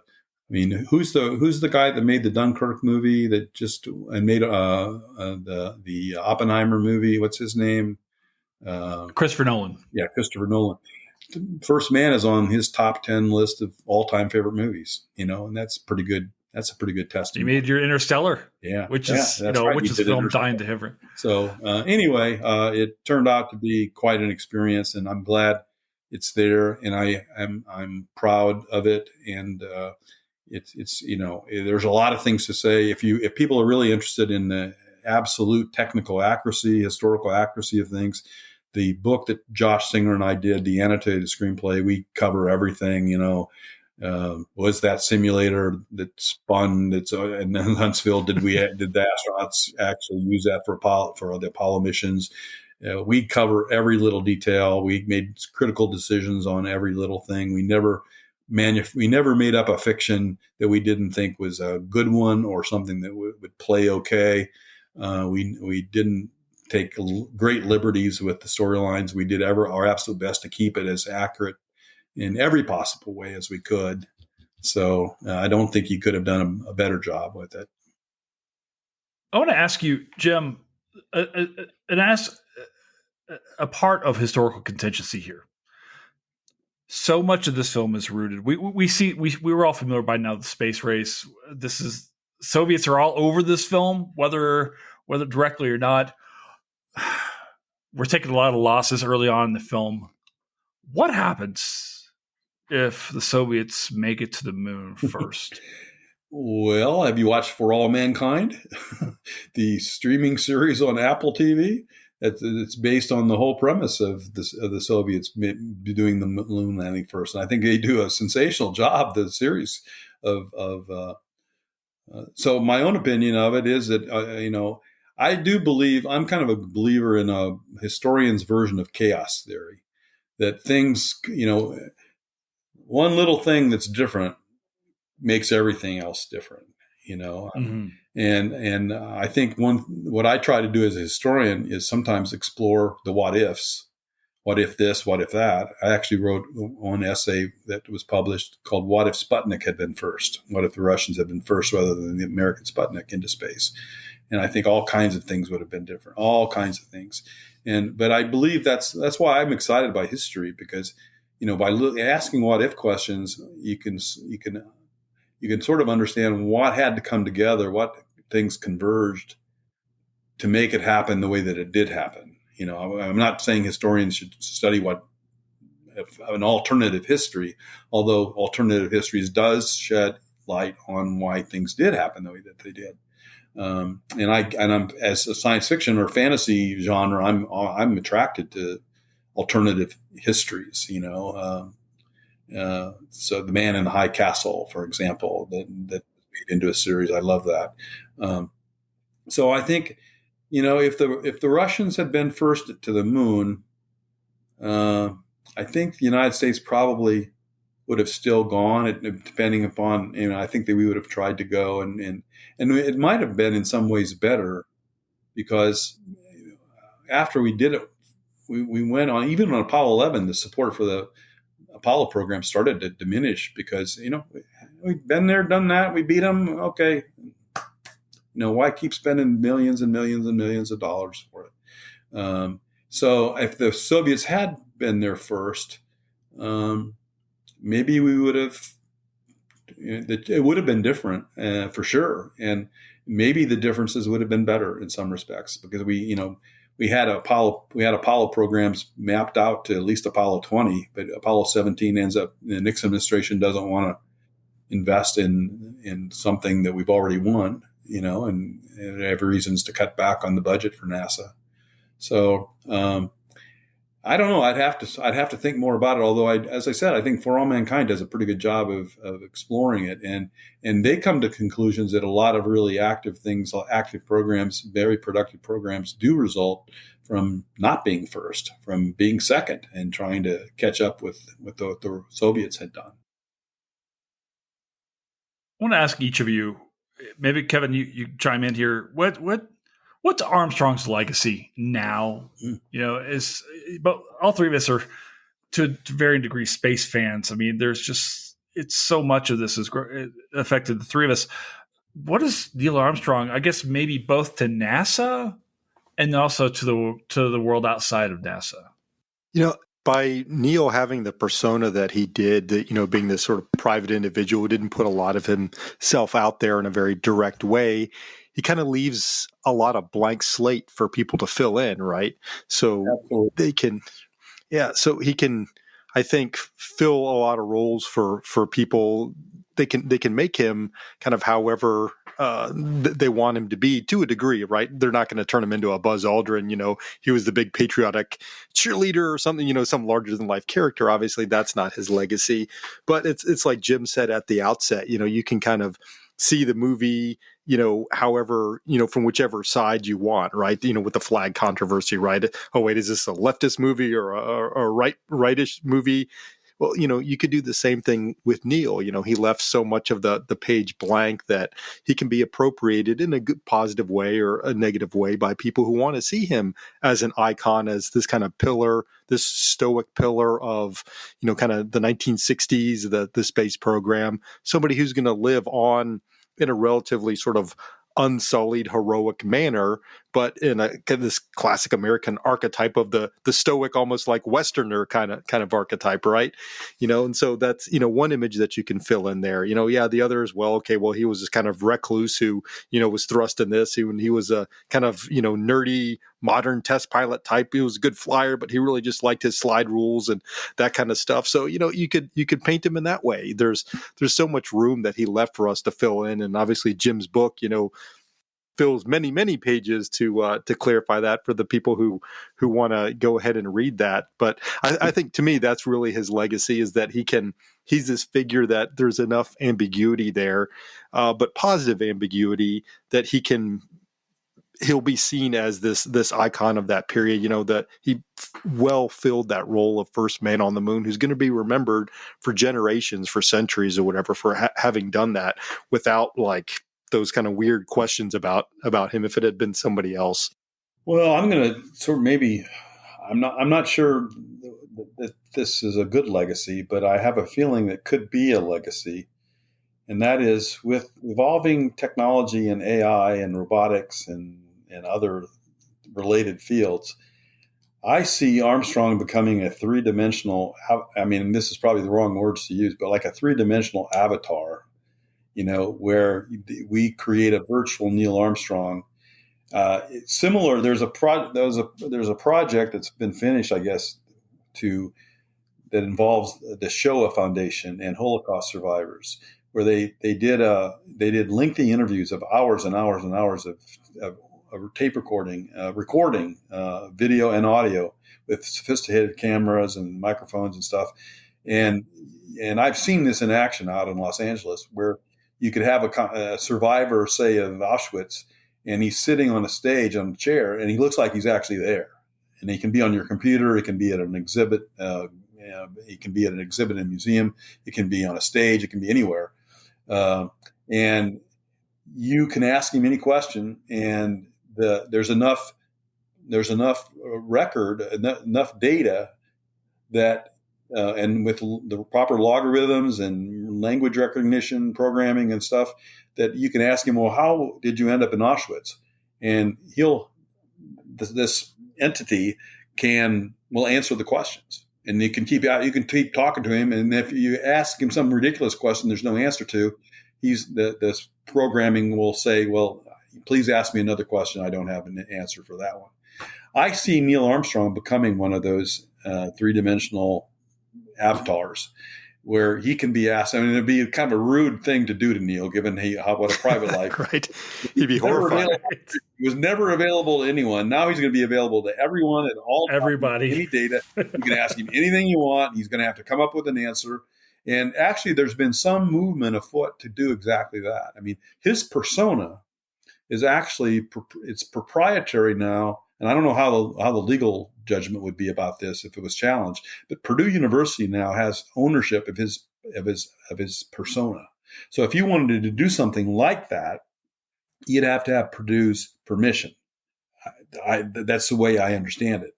But maybe at some point Purdue, I mean, they've already digitized all my recordings with him.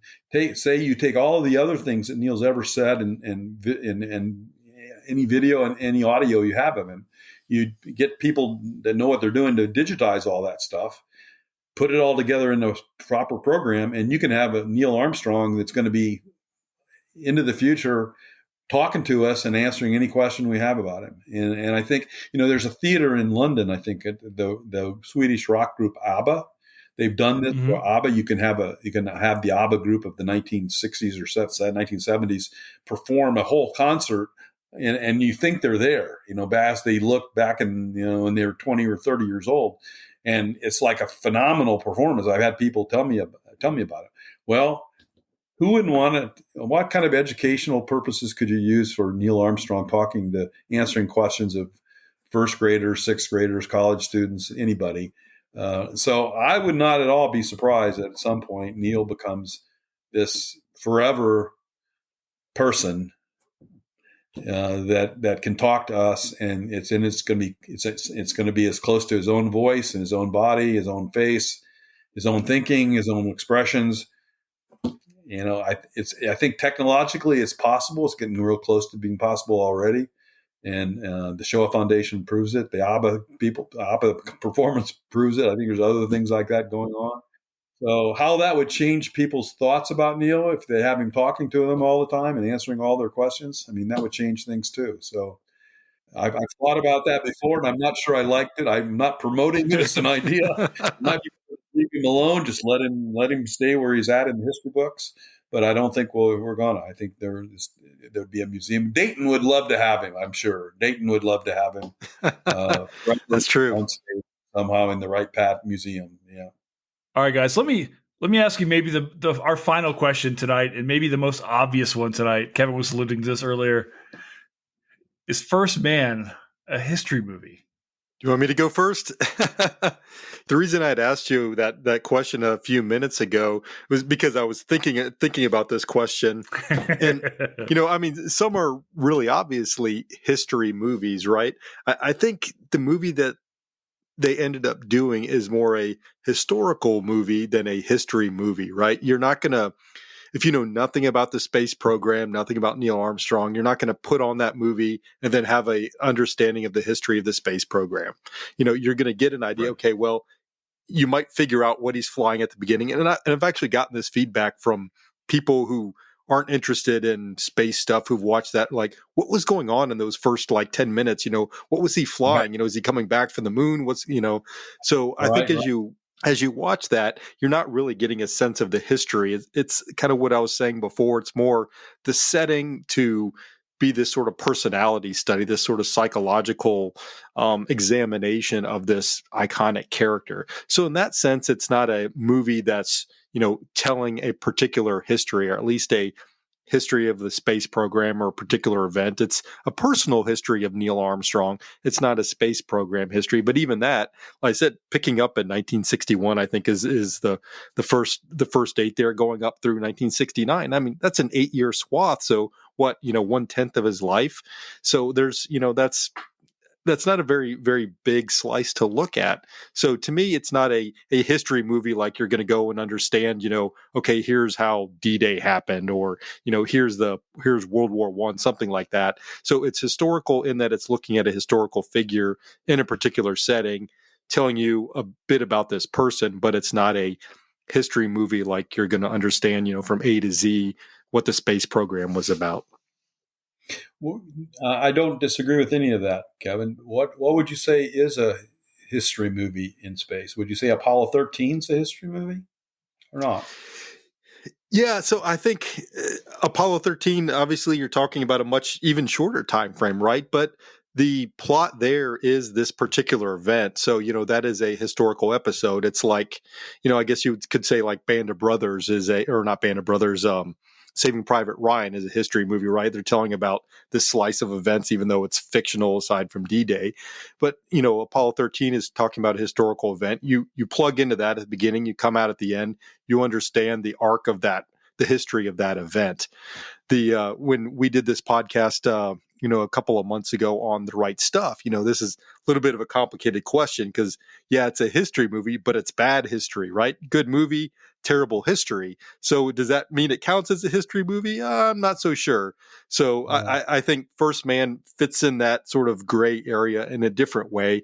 It's like I said, it's not telling the history of a particular event. I don't think you're going to get that depth of understanding of those events, but you'll get insight into Neil Armstrong as a man. And I think that seems to be what the thrust of the movie was about. Of course, your book, fantastic history, right? Get it right here. Can a history movie have a major fictionalization as part of it? For example, in Apollo 13, the whole notion of failure is not an option, which Gene Kranz is played by Ed Harris is a central element of the movie. He never said it in real Right. life, and it comes from somewhere else. And so that's a major fictionalization. It works really well with the movie. So I guess I'm not. I'm not sure I would necessarily accept the challenge myself. I think it can still be a history movie with a major fictionalization like that, as long as the essence of the truth is there through it all.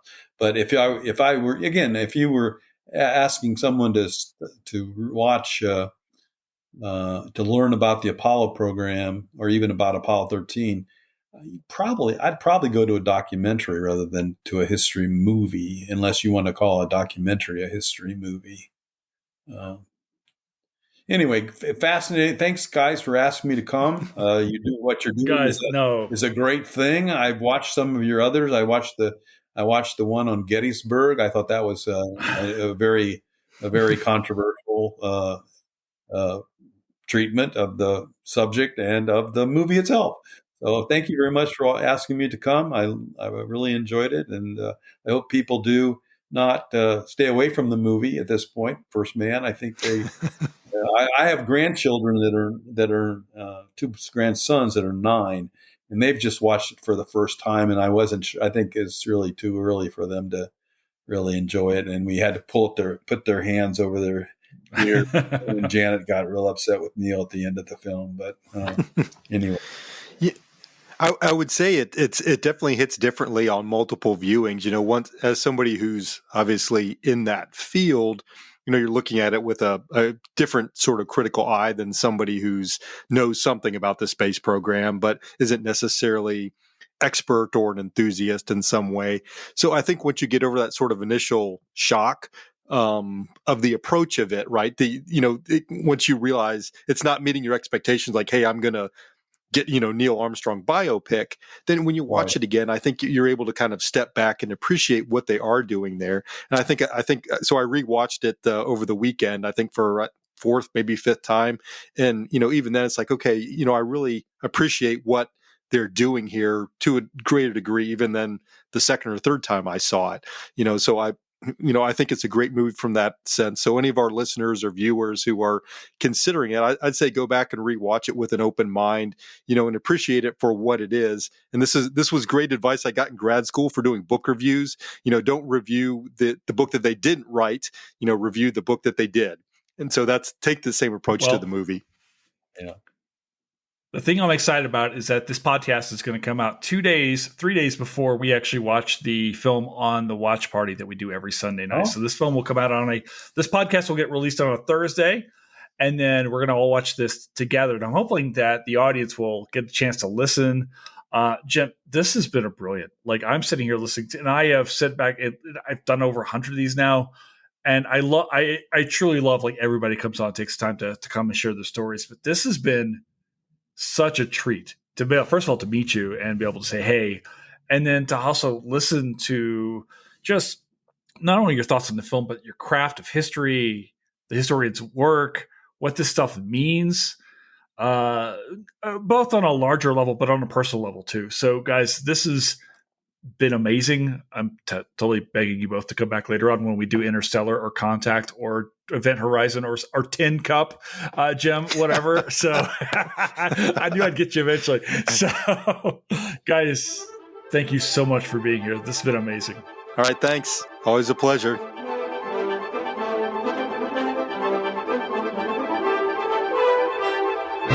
And that's a wrap here at Historians of the Movies podcast. Thank you so very much to our guests, Kevin Rusnak and Jim Hansen. Guys, thank you so much for being here. Thank you, of course, to Mission Control here at HATM Central. Talk about Fletcher Powell, our producer, for making the show happen. Thank you, of course, to you guys for continuing to listen into this podcast. If you'd like to continue to support HATM and the mission that we're on, you can do so by going to patreon.com/historians of the movies or shoot us an email at hatmpodcast@gmail.com if you're interested in sponsoring the show. We've got a whole bunch of stuff lined up for you, a whole bunch of podcasts coming your way in the next few weeks. I think you're really going to like them. We're going to have a real fun October and November. It's going to be a great fall season here at HATM, so stick around. But for now, we'll see you later. Bye.